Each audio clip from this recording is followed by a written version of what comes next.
15-കാരിയെ താലി കെട്ടിയ ശേഷം മൂന്നാറിലെത്തി ലൈംഗികമായി പീഡിപ്പിച്ച യുവാവും താലികെട്ടിന് ഒത്താശ ചെയ്ത പെൺകുട്ടിയുടെ മാതാവും അറസ്റ്റിൽ. ഇലന്തൂർ ഇടപ്പരിയാരം വല്യകാലയിൽ വീട്ടിൽ അമൽ പ്രകാശ്, കുട്ടിയുടെ അമ്മ എന്നിവരെയാണ് മലയാലപ്പുഴ പോലീസ് പിടികൂടിയത്. ഫോൺ മുഖേന വലയിലാക്കിയ പെൺകുട്ടിയെയാണ് വിവാഹ വാഗ്ദാനം ചെയ്ത് യുവാവ് താലി ചാർത്തിയതും പീഡിപ്പിച്ചതും. പെൺകുട്ടിയുടെ അമ്മയുടെ സാന്നിധ്യത്തിലായിരുന്നു താലി ചാർത്തൽ. കുട്ടിയെ കാണാതായതിന് പിതാവിന്റെ മൊഴിപ്രകാരം മലയാലപ്പുഴ പോലീസ് കേസെടുത്തിരുന്നു. ശനിയാഴ്ച രാവിലെ 10 മണി മുതൽ കുട്ടിയെ കാണാനില്ലെന്നായിരുന്നു പരാതി. അതേസമയം മാതാവിന്റെ സഹായത്തോടെ പെൺകുട്ടിയെ അമൽ വീട്ടിൽ നിന്നും വിളിച്ചിറക്കി കൊണ്ടുപോവുകയായിരുന്നു. തുടർന്ന് ചുട്ടിപ്പാറയിലെത്തിച്ച് കഴുത്തിൽ താലി ചാർത്തി. അതിനുശേഷം വിവാഹം കഴിഞ്ഞതായി വിശ്വസിപ്പിച്ച് വൈകിട്ട് മൂന്നാറിലേക്ക് കൊണ്ടുപോയി. യാത്രകളിൽ അമ്മയും ഒപ്പമുണ്ടായിരുന്നു. ഞായറാഴ്ച രാവിലെ മൂന്നാർ ടൗണിന് സമീപം ഹോട്ടലിൽ മുറിയെടുത്ത് താമസിച്ചു. ഇതിനിടെ മാതാവ് ശുചിമുറിയിൽ പോയ തക്കം നോക്കി അമൽ കുട്ടിയെ ബലാത്സംഗം ചെയ്യുകയായിരുന്നു. സൈബർ സെല്ലിന്റെ സഹായത്തോടെ ഇവരുടെ മൊബൈൽ ഫോൺ ലൊക്കേഷൻ ജില്ലാ പോലീസ് തിരിച്ചറിഞ്ഞു. തുടർന്ന് തിങ്കളാഴ്ച രാവിലെ 7 മണിയോടെ അന്വേഷണ സംഘം മൂവരെയും കണ്ടെത്തുകയായിരുന്നു.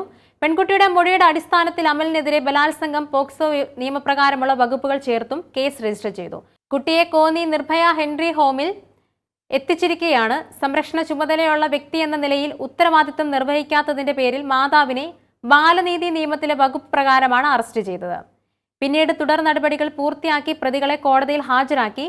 മലയാലപ്പുഴ പോലീസ് ഇൻസ്പെക്ടർ KS വിജയന്റെ നേതൃത്വത്തിലാണ് അന്വേഷണം. SI VS കിരൺ, CPOമാരായ സുധീഷ് കുമാർ, ഇർഷാദ്, രതീഷ്, CPOമാരായ പ്രിയേഷ്, ആതിര എന്നിവരാണ് അന്വേഷണ സംഘത്തിലുള്ളത്.